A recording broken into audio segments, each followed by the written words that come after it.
被遗弃的婴儿身边竟长出一朵白莲花。他不仅用绿叶帮婴儿遮风挡雨，还每天喂给孩子甘露以维持生计。不久后，一位老妇人路过此地，于心不忍之下想要将女婴收留，却又担心这孩子来路不明给家族招来灾难，还是转头找到算命先生给孩子算了一卦。怎料算命先生只是刚触碰到孩子的手，就被吓得扑通一声跪倒在地。夫妻俩见对方如此激烈的举动，顿时愣在原地。此刻算命先生颤颤巍巍地解释，这个孩子乃是凤凰命格，日后必成大器。果不其然，在女孩18岁这年，在去给父亲祈福的路上，不幸遭遇了土匪劫色。土匪见她长得貌美如花，倾国倾城，便迫不及待给她灌下了一大瓶猛药。然而就在他们即将对女孩行不轨之事的时候，一个玉树临风的英俊男子恰好骑着大马路过，只见他凌空飞起，瞬间来到两人面前，果断出掌将两个山匪打死。可此时女孩的药效已经发作，不由自主地恳求男人帮自己解毒。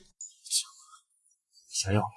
男人秉着救人一命胜造7级浮屠的信条，牺牲身体帮对方解了毒。可殊不知这个神秘男子乃是万人之上的95至尊。而就在这时，太监匆匆来报，说太后急召皇上回去商量婚姻大事。可皇上担忧女孩的安危，于是先命人将她送回城中，打算推辞掉婚姻后将女人接回宫中封为皇后。不料经此一别，却彻底断了音信。女人回去后不顾父母阻拦，生下了一双儿女。结果父亲认为她的行为有辱家门，一气之下便将女儿赶了出去。转眼6年过去，女人靠着帮别人洗衣服，带着俩孩子勉强维持生计。另一边，皇上也是寝食难安，常常会在梦中跟那天邂逅的女孩相见。可这些年一直苦苦寻找，却没有任何线索，导致皇上后宫佳丽3000，却无一人得宠。这可把想抱皇孙的太后急坏了，于是借自己过寿的机会，下令召来3品以上官员家中未出嫁的女儿，目的就是为了从这些人中帮皇上选妃。而女人作为户部侍郎之女，自然也在名单当中。本来你这戴罪之身是没有资格请大夫医治的，但3日后，所有3品以上的大臣家中未出嫁的女儿都要入宫给太后拜寿。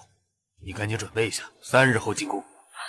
老爷，千雪这个样子就不必去了吧？你以为我想让她去丢人现眼？朝中大臣都知道我们家有个未出嫁的女儿，她若不去，那是欺君之罪。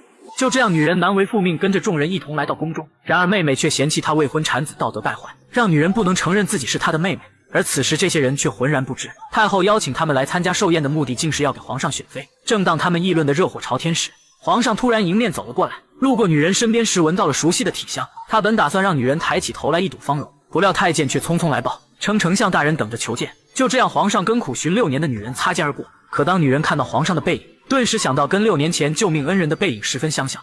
怎么可能？难道是他？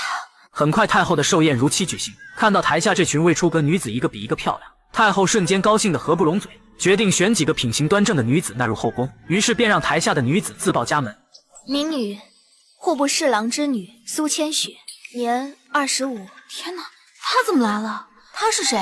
她是户部侍郎嫡长女，6年前与奸夫私通，未婚产子，被她父亲赶出家门，后来在街头当洗衣女，养活她一双儿女。到现在都不知道他孩子的亲生父亲是谁，此等贱妇居然也敢进宫面圣，跟这种人一同入宫，简直就是耻辱！苏千雪，真是把我们苏家的脸都丢尽了。太后听完瞬间气得火冒3丈，因为她此生最痛恨的就是不守妇道之人，像女人这种残败之身进宫简直有辱皇室。于是立即将女人到台前杖打80。见此一幕，妹妹非但没有为姐姐求情，甚至怕受到牵连，急忙撇清关系。接着为了借皇太后之手将姐姐除掉，竟污蔑女人这次进宫就是为了给2个孩子找个爹。太后闻言气得浑身颤抖，当即就要将女人拖下去斩首示众。陛下，太后借着寿宴的机会为陛下选妃，太后娘娘一番苦心，陛下您都是一群胭脂俗妇。救我！你被下药了。